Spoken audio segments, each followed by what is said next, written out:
Sponsored by ESR.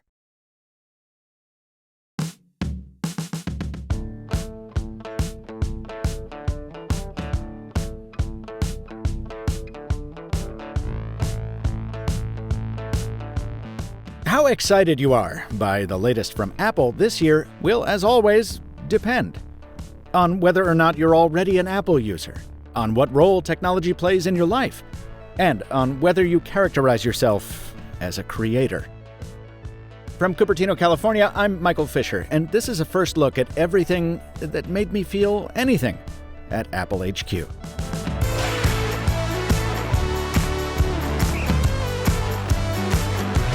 Now, just for a change of pace from the relentless stream of compulsory positivity you've probably seen on, for example, Instagram, let's start with my disappointments.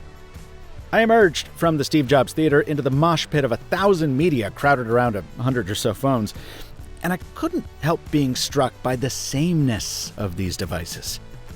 It's been 4 years since Apple meaningfully changed the aesthetic of its flagship phone, and even that was a throwback to an earlier, if unquestionably beautiful, device. And the so-called new design of the Apple Watch, well, to my eye, isn't totally new. Now, as you'll know if you've been watching my other videos over the past few years, conservative iteration is endemic to the whole industry at this point, even across my beloved foldables, so this is not a complaint about Apple specifically. But I must admit that watching all of us with our big cameras crowded around the same familiar forms, it felt like I was in a parody of tech reviewing in 2024. Like, no wonder we need such huge lenses on our cameras. Each year we're trying to capture smaller revisions to the same rectangles. Anyway, enough navel-gazing. Speaking of cameras, that's where things brighten up. Not camera performance. As always, I'll save that for my iPhone review. But the new button that Apple doesn't call a button. Camera control. Camera control. New camera control. Camera control. Camera control. Camera control. Camera control. The camera control. Camera control. The camera control. The camera control. Camera control. There's nothing like having a dedicated go-to control for your camera. And you know what? For once, I don't mind that marketing decision. Because the camera control is much more than a button. It's topped by a sapphire capacitive layer that functions as a touch strip. So you can click it to open the phone's camera, and then a half press will summon an overlay that lets you control things like zoom, depth, exposure, focal length. Third-party apps can hook into this too. Kino lets you use the control to change which framing tools you're using, while Snapchat lets you send snaps directly to other snappers. And when Visual Intelligence launches later this year, you'll be able to click and hold the button and point your phone at objects to learn about them. That's similar to the way Google Lens operates today, but Apple's vision for this feature seems a lot more like the real-world tricorder I've wanted since I was a kid. And as more developers hook into camera control with their apps, it'll be able to do even more. This is why when I see people grousing about how Apple copied Sony on this, I just have to laugh. Because the Xperia line didn't even originate shutter buttons on mobiles. Just watch my series When Phones Were Fun to see how far back the feature really goes. My first camera phone in 2003 had a shutter button. And again, it's not just a button here. Apple did what it does best, what it did last year with the action button. It took something that already existed and made it better by digging deeper. I'll dig a little deeper myself into the button later in the video with a couple Apple execs. Stay tuned. Now, Apple also makes those buttons better by making them cheaper. By which I mean both action button and camera control are available across the whole iPhone 16 lineup. Now, to me, that was a big surprise. As a YouTuber, I often just dismiss the low end of the lineup because the cameras are always the components that take the biggest hit. But another thing I often dismiss is the screen refresh rate. Because I'm one of the people who doesn't really see or care about it, so that doesn't annoy me on the cheap one this year, and all the features that have made their way downrange here make the base model iPhone even more appealing to me. Add in the fact that the lower-end models are the only ones with real, colors, and I'm heavily considering covering the cheaper iPhone first this year. Let me know what you think about that in the comments. Apple has made improvements on the power side, too. On all the new iPhones, charging via MagSafe will get you up to 50% in 30 minutes. And the whole lineup is Qi 2 certified, which should make it compatible with a wider range of accessories like these. Wireless charging has gone from bleeding edge to expected feature. And whether you're home, on the go, or behind the wheel, today's sponsor, ESR, has you covered. The most mobile of these is the Qi 2 MagSafe battery pack, which packs 5,000 mAh of power into its ultra-slim 15.5mm case. It charges your iPhone at 15 watts, and it stays cool while doing it, thanks to NTC sensors that keep its temperature below 100 degrees. Best of all is the kickstand, which props it up in portrait or landscape, so you don't need to stop working while your phone is charging. Back home, the 3-in-1 MagSafe charger will take your iPhone 15 Pro Max from empty to full in just 2 hours, while ESR's Cryo Boost keeps your phone cool and the charging speed stable and fast with a super speedy but silent fan design. Meanwhile, the Apple-certified charger will take an Apple Watch Ultra from 0 to 100% in an hour and 40 minutes, all at a much lower price. And on the road, the ESR MagSafe car charger brings the same Qi 2 and Cryo Boost to the dashboard, keeping your phone cool and quickly charging, even if you're using GPS. Hit the link in the description to get them all, and thanks to ESR for sponsoring this video. I said at the top that how excited you are about these new products will depend in part on how you view technology. And if you're someone who doesn't think much about it, or considers it only pragmatically, well, the new AirPods will probably still stand out to you. Apple added what it's calling a clinical-grade hearing aid to the AirPods Pro 2. And as someone with aging relatives, I know something about how expensive, fragile, and frankly crappy existing hearing aids can be. That industry feels ripe for the kind of disruption Apple might deliver here, kind of like the taxi industries when Uber rolled up on them. There was less innovation to be had on AirPods Max. Those headphones I found very compelling when I covered them a few years back. While I'm happy to see the upgrade to USB-C and the new colors, I wish Apple had found a way to make them fold. Hey, I gotta stay on brand, right? Now, in a similar boat are the Apple Watches, which despite some welcome slimming, sleep apnea detection, and charging speed improvements, are still very much the devices you're used to. Especially on the Ultra, whose biggest changes are to the bracelets and paint job. Now that said, I was probably the only YouTuber at Apple Park wearing a Garmin Mark Captain tool watch, so I was especially attuned to Apple's new features that seem custom-tailored to hone in on some of the nautical and marine features I've gotten so used to on that timepiece.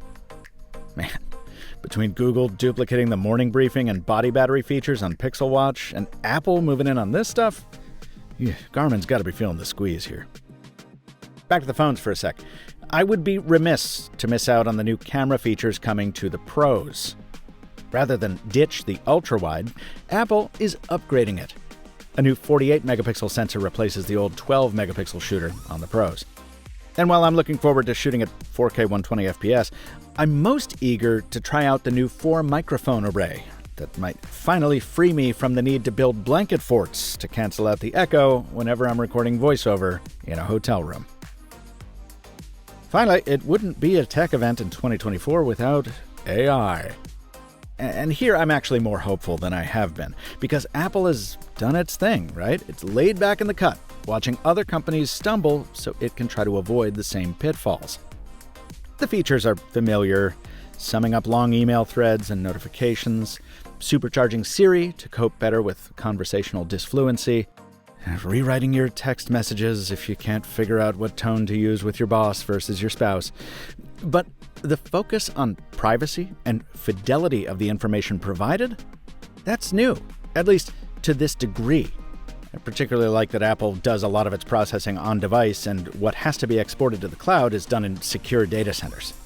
Now, that may be true of other solutions too, but Apple shining a spotlight on that this early in its AI journey invites the kind of scrutiny that I think will be essential going forward. I just wish it were launching alongside these new phones when they go on sale September 20th. For Apple Intelligence, we'll have to wait till October, and even then, it'll still be in beta. We'll see what that means for my reviews of these devices, which will also pick up some of the dangling threads I left here. I try to avoid shooting hands-on videos that are ultimately just lists of new features. So, to close us out, I'll share a very brief chat I had with SVP of Hardware John Ternus and Kaiann Drance, VP of iPhone Product Marketing. Incidentally, shot on iPhone 15 Pro. Thank you for taking the time. Thanks for coming. Absolutely. Kaiann, John. To just put out the biggest burning fire right up front in the discourse, it is a real button, right? It's a physical thing that depresses, right?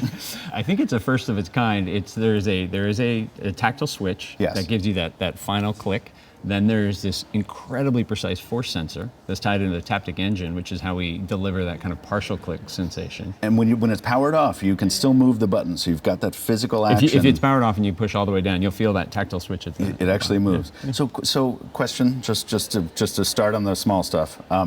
Why do that when, as you mentioned, it's more difficult to make that water resistant? It's more difficult to have a moving part. Mm-hmm. So, and you know, the haptic trackpad on MacBook is so good, and it's not a real button. So why introduce that extra challenge of having a moving component there for yourself? Well, I think to create this camera control, we wanted something that offered this functionality, but also felt great, right? And in the constraints that we have, I think a trackpad, a Magic trackpad experience wouldn't really work. And so we created this integrated thing. And what's really challenging about it is you've got that haptic switch and the force sensor, and you need to be able to create, the force sensor has to be incredibly precise so that it can detect that half press before you actually click the Taptic switch. And so what's amazing about it is every single one of these phones on the line is actually measured down to the micron, and the assembly is slightly adjusted and tuned to make sure that every single one can perform right. That's cool. Yeah. The tolerances are you're no stranger to those, exactly. Of course.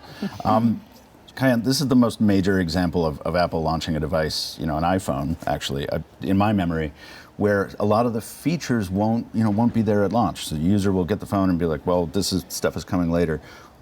That's rare. I mean, what was the thought process behind the decision made to kind of hold some of those AI features, and even the camera feature? I think half press to focus isn't coming till later.